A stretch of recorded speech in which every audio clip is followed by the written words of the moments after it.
अस्सलाम वालेकुम नाज़रीन, एक और नई वीडियो के साथ आपकी खिदमत में हाज़िर हैं। हमारा इंग्लिश की बुक का चैप्टर चल रहा था वो इज़ ही, यानी कि वो इज़ ही चैप्टर का नाम था और क्लास 1 की बुक है इंग्लिश की।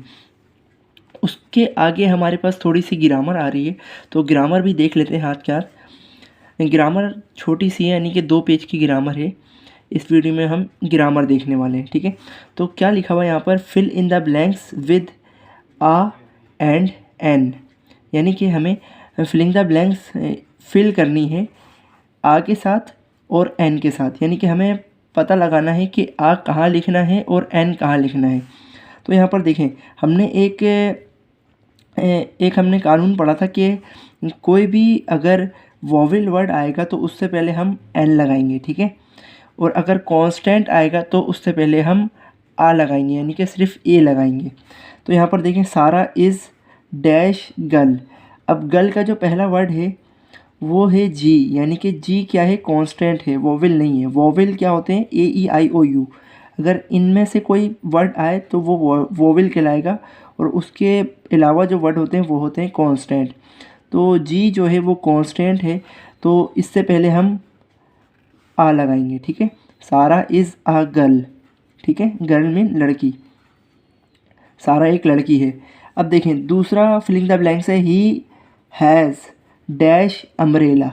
अब अम्ब्रेला का जो पहला वर्ड है वो है यू, तो यू वॉवेल है, ए E I O you 5 letter हैं जो कि वॉवेल कहलाते हैं, A E I O U, तो यू भी वॉवेल है।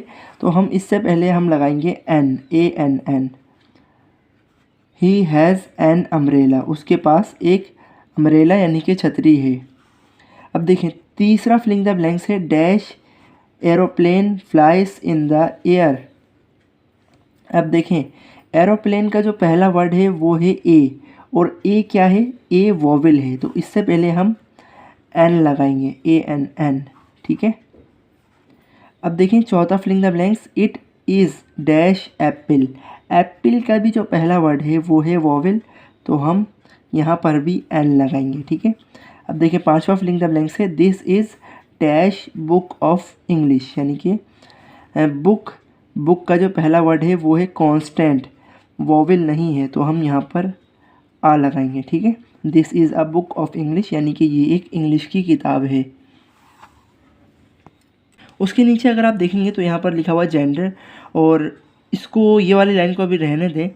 यहाँ पर देखें मस्क्यूलाइन और फेमिनाइन, ठीक है।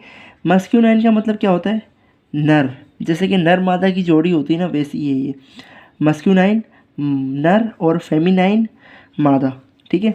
अब यहाँ पर देखिए males belong to the masculine gender, यानी कि जो मेल्स है, मेल्स यानी कि मर्द जो हैं वो ताल्लुक़ रखते हैं मस्क्यूलाइन जेंडर से, यानी कि नर जेंडर से ताल्लुक़ रखते हैं, ठीक है। और नीचे देखें feminine, females belongs to the feminine gender, यानी कि जो औरतें होती हैं वो ताल्लुक़ रखती हैं फेमिनाइन जेंडर से। अब यहाँ पर देखें इसको समझिएगा कि ये है नर, ठीक है, यानी कि ये है मर्द, समझ लें मर्द है, ठीक है, और नर। अब ये है औरत और मादा, ठीक है। अब देखें बुल, बुल लिखा हुआ है, बुल यानी कि गाय में जो है बछड़ा, जैसे कह रहे हैं बछड़ा, ठीक है। अब देखें काऊ, तो क्या हो जाएगा, बछिया, ये बछड़ा और ये बछिया। अब देखें हॉर्स, हॉर्स मीन्स घोड़ा, ठीक है। और मेर, मेरी लिखा हुआ मेरी, तो इसका मतलब क्या हो गया, घोड़ी, ठीक है। अब देखिए रूस्टर, रूस्टर मीन्स मुर्गा समझ लें, और हैन मीन मुर्गी, ठीक है।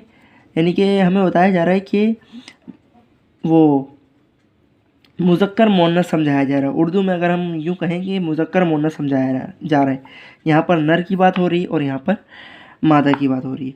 आगे बढ़ते हैं, आगे देखिए, आगे आपको एक पॉइंट दिख रहा है, right the feminine gender of the following masculine gender.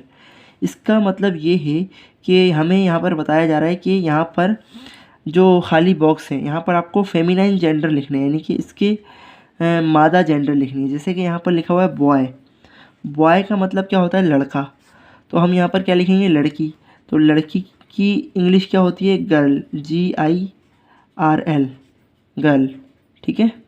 दूसरा देखें, दूसरा लिखा हुआ है फादर, तो फादर मीन्स अब्बू, और यहाँ पर क्या आएगा, अम्मी, तो अम्मी को क्या कहते हैं, मदर, MOTHER, मदर, ठीक है। अब देखें तीसरा, हस्बैंड, हस्बैंड मीन शौहर, और बीवी, बीवी किसको कहते हैं, वाइफ को कहते हैं, WIFE, वाइफ, ठीक है। आगे देखें अंकल, अंकल मीन्स चाचा, आंटी, ANTY, आंटी, ठीक है, चाची। Grand father, grand father means दादा। अब यहाँ पर आ जाएगा ग्रैंड मदर, GRAND और MOTHER, यानी कि दादी, ठीक है। आगे देखें आखिरी है सर। अब यहाँ पर आएगा मिस, MISS, मिस, ठीक है। तो यहाँ पर हमने मस्क्यूलाइन जेंडर के फेमिनाइन जेंडर लिखे हैं, ठीक है। नीचे देखें, नीचे क्या बताया जा रहा है कि right the masculine gender of the following feminine gender. अब यहाँ पर क्या हो रहा है कि हमने ऊपर फेमिनाइन जेंडर लिखे थे, अब यहाँ पर फेमिनाइन जेंडर दिए गए हैं और मस्क्यूलाइन जेंडर हमें लिखने हैं। अब देखें, सबसे पहला जो दिया गया है वो है काऊ। काऊ का हमने यहाँ पर भी पढ़ा है कि काऊ अगर फेमिनाइन है तो इसका मस्क्यूलाइन क्या होगा, बुल होगा, तो यहाँ पर हम बुल लिखेंगे, BULL, बुल, ठीक है। अब देखें यहाँ पर सिस्टर है, सिस्टर का मतलब होता है बहन, और तो फिर हम ब्रदर लिखेंगे जिसका मतलब होता है भाई, BROTHER, ब्रदर, ठीक है। अब देखें शी लिखा हुआ है, शी लड़की के लिए इस्तेमाल होता है, शी, ठीक है। अगर हम बोले ना वो लड़की, तो शी इज़ अ गर्ल, तो शी लड़की के लिए इस्तेमाल होता है, और लड़के के लिए ही इस्तेमाल होता है, ठीक है। ये आप आगे जाके पढ़ने वाले हैं कि शी कहाँ यूज़ होएगा और ही कहाँ यूज़ होएगा, आगे मैं आपको बताने वाला हूँ, ठीक है। अब देखें आगे लिखा हुआ है नाइस। नाइस का मतलब क्या होता है, नाइस के दो मतलब निकलते हैं, यानी कि ये लड़की के लिए इस्तेमाल हो रहा है तो दो मतलब निकल सकते हैं, एक तो भतीजी या तो फिर भांजी, दोनों में से कोई से भी आप ले सकते हैं। मैं भांजी ले रहा हूँ, तो नाइस भांजी, और नेफ्यू, नेफ्यू आपने सुना होगा, नेफ्यू, NEPHEW, नेफ्यू, ठीक है। H साइलेंट हो जाएगा, नेफ्यू, F की आवाज़ निकलेगी, नेफ्यू, नेफ्यू मीन्स भांजा, ठीक है। अब देखिए यहाँ पर है मिल्क मेड, मिल्क मेड, ठीक है, यानी कि दूध बेचने वाली, सही है।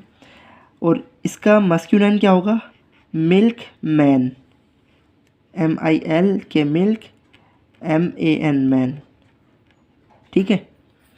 आगे देखें आखिरी हमारे पास एक्ट्रेस, वो जो ड्रामे वगैरह फिल्मों वगैरह में काम करते हैं ना, तो एक्ट्रेस ये फेमिनाइन दी गई, यानी कि एक्ट्रेस जो होती हैं, जो कि हीरोइन वगैरह होती हैं, उसके बारे में जिक्र है। अब यहाँ पर क्या आएगा, इसका मस्क्यूलाइन वो आएगा एक्टर, ACTOR, एक्टर, ठीक है। तो नाजरीन, इस वीडियो में हमने ग्रामर देखी है थोड़ी सी, उम्मीद है कि वीडियो पसंद आई होगी। अगर वीडियो पसंद आई तो लाइक ज़रूर करें। हम मिलते हैं नेक्स्ट वीडियो में, अपना बहुत सारा ख्याल रखिएगा, अल्लाह हाफिज़।